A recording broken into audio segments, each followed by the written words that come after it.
So David, we're sitting here in the Davide village, which is your dream and your family's dream.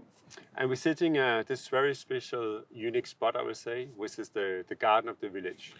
So what's your purpose of sitting here and having this chat today? Well, the purpose is to enjoy this beautiful moment with you, Brian, and a person I always care and felt very close about. So this is like it's a little gift to be here in the village on the month of May. That I think is the best month in the year for garden. Right now is everything is blossoming. It's amazing how beautiful it is. You can see some details. It's fantastic. And this is not only a moment of enjoyment, but it's also, let's say, the core of the R&D of Davide. Over there is the lab. Mm-hmm. And so, the chemists are looking down. And so it's slow. It's not, but the chemists are working on more and more projects in the garden. We are getting closer and closer. The greenhouse is finally finished because for the recent happenings is slowed down a little bit.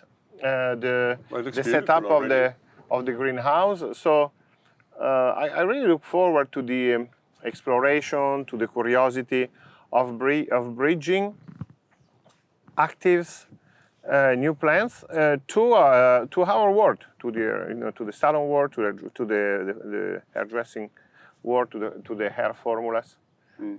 So that's we have a few good reasons to be sitting here today together. No, it's also what is except for it's a beautiful garden, of course, and it's also inspiration for our products for the future. I think also what I like about it is like we can go out here and sit and work on the tables. We can go have our lunches. Of course, in this period with a little bit distance, but I think this is very unique, and I appreciate that, David, because I think it's really amazing. Thank you very much. No, it seems that this smart working is getting very smart. Therefore, people enjoy very much that dimension of smart working. At the beginning, smart working was a real necessity because of the of the pandemics, and now I think hopefully the worst days are finally over, unless we will have a comeback. Like sometimes in some countries it happens. Look at, for example, Singapore. But yeah. Let's say now people can come back. By the way, the Davide village has never been closed one day. So always kept during this situation on manufacturing the sanitizing gel. So we went down. There are a few days we were only 30 people. Mm-hmm. Wow. Now we are back to around 100 people. This year, today a little less, but for sure there will be changes. Now, so now we know that we can do some smart work. So I'm sure there will be changes also in education. There will be change in the way we learn. There will be changes in the way we connect. Maybe a little less traveling. That could be maybe even good for sustainability and all that. No? That's for sure. No, I mean, also in education, for sure, we're going to do a lot of changes. We already talk a lot about in the company what we can do for the future. Also because, I used to travel the world nearly every day. And now I'm never traveling anymore at this moment, for sure not. So it's also another way we have to change our mind of work in the future, right? So I think you've really been ahead with many things in the company about that. Actually, you can travel technologically because on one day you can travel. In the morning you can go to Asia. In midday you can go to Scandinavia. Then in the afternoon you can travel to California. So you can still travel a lot. It's true, David. It's true. So. I know example Davide with its official office all over the world. You have a wide perspective to the world. How has the market reacted to the coronavirus, you think, now? Well, it's what we can say. It's a global, that we are all in the same boat in a way. Yeah. And it's a global situation. And the more we live in this globalized world, whether we like it or not, the more we see that there are more and more phenomena that are all interdependent. So we just live in one planet only, and then you see that everything is so interconnected that is really the butterfly effect, not that we were talking. If you have like a little butterfly in New Zealand flying, this little fly of the butterfly in New Zealand will have an impact on the rest of the world. Look at what is happening with health crisis like this one, True. or maybe economic crisis, or maybe climate change, or maybe migrations, and then now they are talking about maybe the next one will be a cyber crisis where all the computer will crash and all the internet will crash, and then we will feel really isolated, more than isolated now that we have this physical distance. Imagine, that will be a different type of isolation. So I think that this is like the first thing. You have all the governments, that they are trying to put walls and block borders and say, okay, this is the fault of this one, is the fault of that one. A lot of findings. But some of them are a bit smarter than the others. In general, not so smart. The government, like maybe 10%, they're slow. But I don't think any government can solve this. I don't think any any companies can solve it. The big ones, they cannot do that much. So it's about working together. So this is what I've learned, and that reminds me of the B Corp Declaration of Interdependence, not that we signed. So when you sign Declaration of Interdependence, it means that you acknowledge that you are not alone in this world, and that regardless of your ego, how strong you feel about you, it's not like, it's kind of like a humbling experience. It's a humbling exercise that each one of us should learn, and the human species as a whole. It's kind of humbling. Exactly. How do you think the industry will evolve in the future with after this experience you had now? Well, our specific industry, I think that in order to be more resilient, it has to maybe engage on a different conversation with the clients to have more of a go beyond just the service specifically, and engage on a beauty conversation, on a conversation that is more let's say holistic, that goes beyond the specific. But I think that the specific service that is given.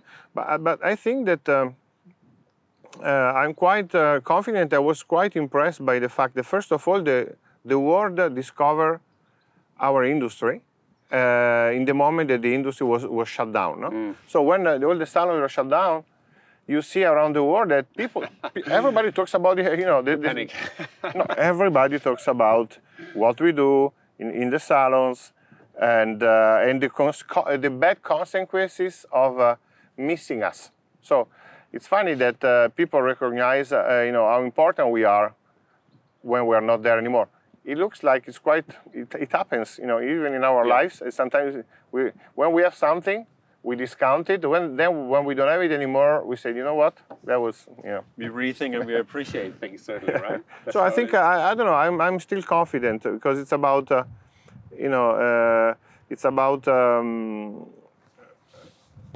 self-esteem. It's about feeling good, and people will going back to basics, to fundamentals, values. So I'm sure also the luxury values will change. What was something luxurious a while ago, maybe it could change a little bit in terms of value system. Do you think, like example, our point of view of seeing things, like the value of things we have, it will change dramatically? Again, it's like the Maslow pyramid. I think it's maybe less will be more for a while. There will be some change. In the same time, there is also, ourselves, sometimes our human species, we don't have a lot of memory. We tend to forget very quickly. So some people say, oh no, it's like, business as usual, it will be like the same. Like in 3 months from now, we don't even remember. There will be like a funny period. I don't know. I think something will change. Something will stay. The role of technology, and also the role of sustainability, because we realize more fragility we touch fragility with our hands, and so is through that fragility, it's more about being grateful and appreciating what you have, and also working in anticipating things, in prevention. Because this time we were late. No, we were late. China, something happened in China. Nobody listened to China. Then it comes to Italy. Nobody listened to Italy.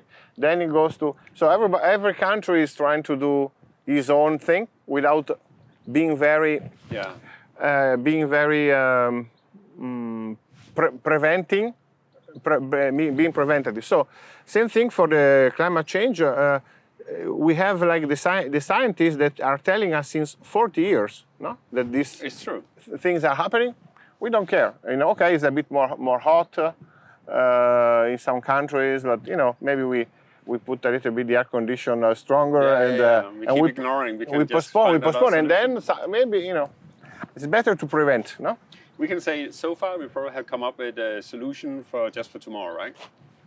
But we probably have to look for the solution for much longer than not just for tomorrow, because I think that's the problem. As you just said, we just turn up the air conditioner; it's too hot, right? That's the problem solving, right?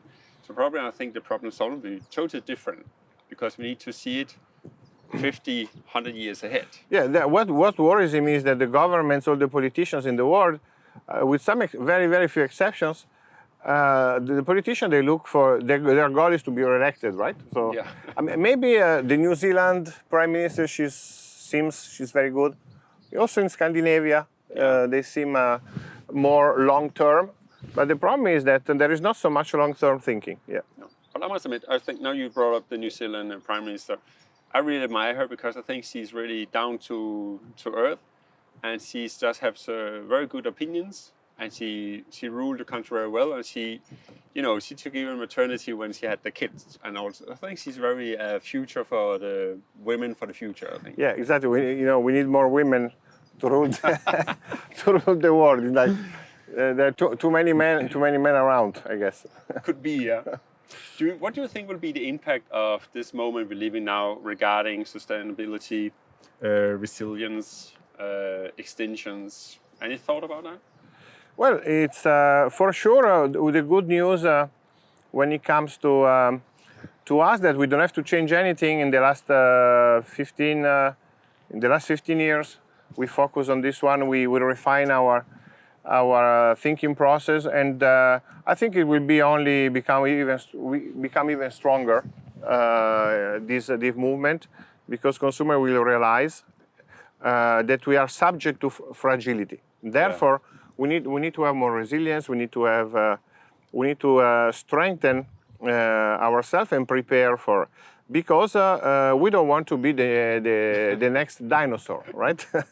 Because dinosaurs, they were very happy in living in the planet. Everything was working very well for them, and then at one point they disappeared. So nature they don't care about dinosaurs. Nature goes on, right? Exactly. How will you see? What's your vision for the future, example for the Davines, but also for the industry? For the industry, I think that the industry should, if the industry wants to grow, if the beauty industry wants to grow, I think the beauty industry should deserve the growth through being more regenerative. So now there is like this new idea that keeps on coming back with us as a strong word that can be attached to sustainability, that is regeneration, so regenerative. So everything we do in Davines right now has to be regenerative. If it's not regenerative, we shouldn't do it. And maybe also at the salon level. Regenerative means that, for example, the concept of the single shampoo, that's a very symbolic project, because let's say the world with the single shampoo is better than without. Why? Because of the supply chain, because of the ingredients, because we have created social conditions, climate conditions, circularity condition in the packaging, to allow for an output that is better than before. So it's very challenging, and with this B Corp, the mentality of measuring good intentions, Because the good intention right now, it seems that more and more people have it. No? If you everybody has good intentions. Everybody wants to save the world. You know. But then it's about measuring them and having this mentality. So same thing for the beauty industry. So we need to be able to measure our regenerating aspect, because right now the world needs a little bit of fixing. You know, it's like Exactly. it is what it is. We're too many. And now we talk about, when you're thinking about, example, sustainability, just for and B Corp, example, just for people to understand, how many years have it taken you to become sustainable as you are today? Just because I think you cannot just tomorrow say, okay, I want to be sustainable, right? No, it's like I was talking to a friend of mine, a hairdresser, a very famous hairdresser, that doesn't work with Davide. And once he came to me, he said, David, you know what? You are very smart, because at the end of the day, Davide does almost the same thing like anybody else, but everybody thinks you are more sustainable. So I said, wow, really? So that means that he didn't understand what sustainability is. Exactly. Because sustainability, it's a lot of like underground work. Yeah. It's not about, hey, beach plastic, we give charity to I don't know, to the hospital. It's an industrial initiative that is very complex. We do, it's like, I don't know how many. I mean, we do hundreds of initiatives that are visible, but it goes beyond marketing. There are numbers. There is a footprint that we need to learn how to improve, and we're not doing enough. That's for sure. I think so too, because I think it's really like, I mean, when I joined Davide, of course, like 21 years ago, was still with the same kind of philosophy, but we just started, we can say, right? And then follow like what we have done so far in 21 years, I think is really incredible, and how we still can keep climbing, and we still don't even have reached the top yet, right? But we still do a lot of efforts to get there. I think that's really amazing. I think it's really... No, for example, today we had a plastic committee meeting, because plastic is a problem. It's so complex that now our plastic paper in Davide is 15 pages, which is very boring to read. But there is so much. Just to open one topic, there is so much. And if you want to, and we found our path. We found our job. We cannot take a shortcut. It's so complex depending on the country the product goes, depending on the material we are using, depending on all the life cycle of the product, from the conception to the end of waste. Yeah. So we are doing a lot of these initiatives, but basically for every country there will be a different strategy, because the end of waste will be different in every country. So it's complicated. It's true. So I think, except now with the COVID-19, makes us everybody a little bit fragile. Do you think we will discover happiness in the future in a different way?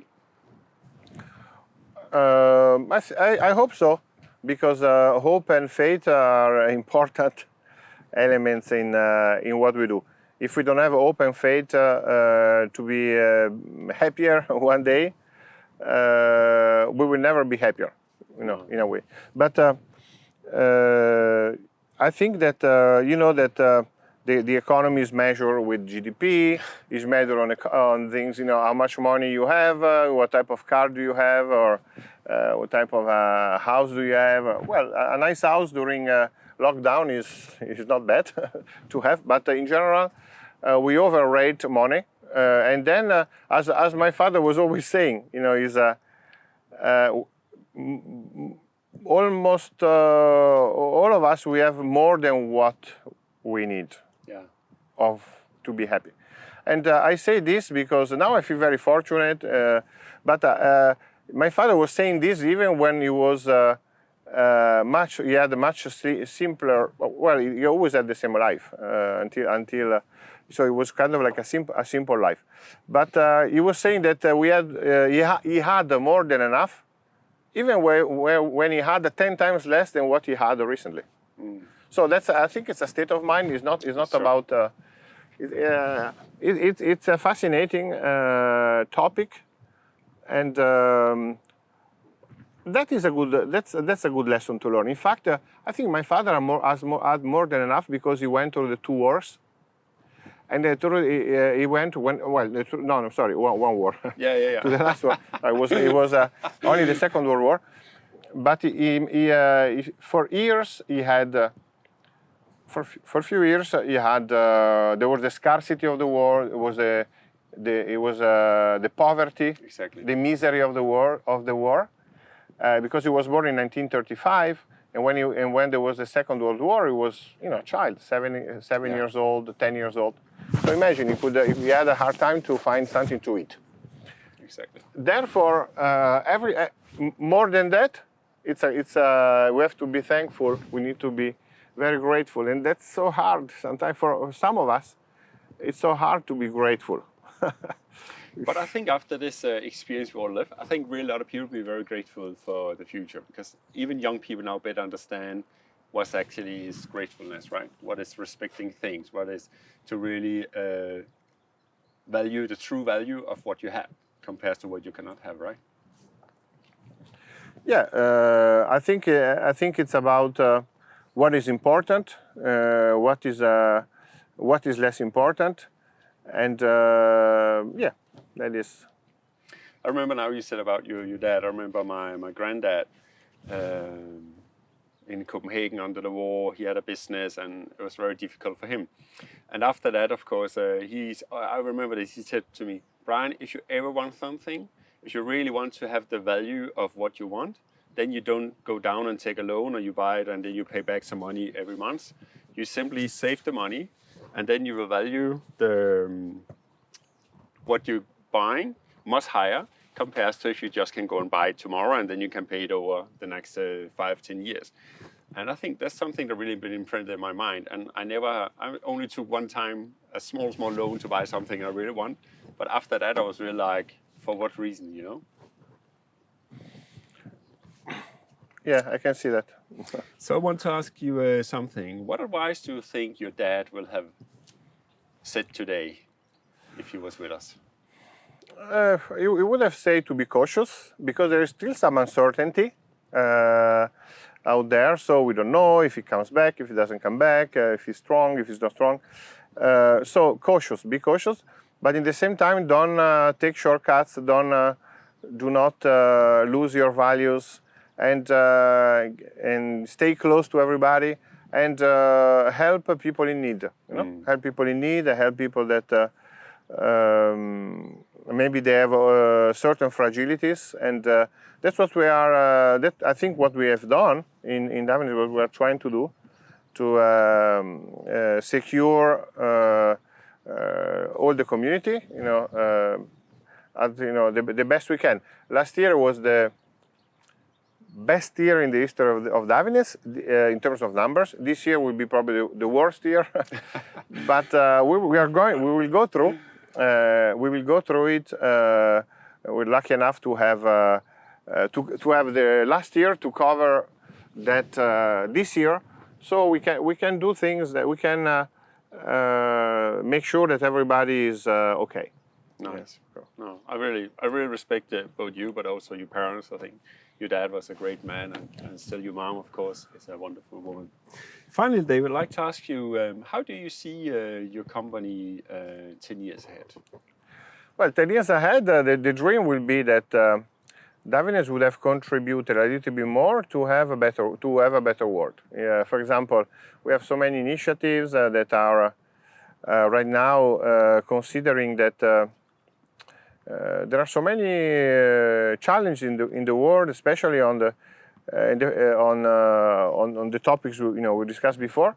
That Davines is involved on many ways in different capacities. So with our I Sustain Beauty campaigns, with our World Happiness Report initiatives, with the help of the Bhutanese, in promoting the B Corp movement, in promoting regeneration economy. We have so much that is that we think we can bring in diffusing this culture. So hopefully in 10 years from now we will be able to, thanks to these values, maybe we'll be able to have contributed a little drop more to the big picture of this unique one and only house we all have and we all live in. Exactly. You know. That's beautiful here. So our time is up for today. I'd like to say thank you for joining us today, David. Thank you for all of you for joining the Davide Talk today in the Davide Village Garden.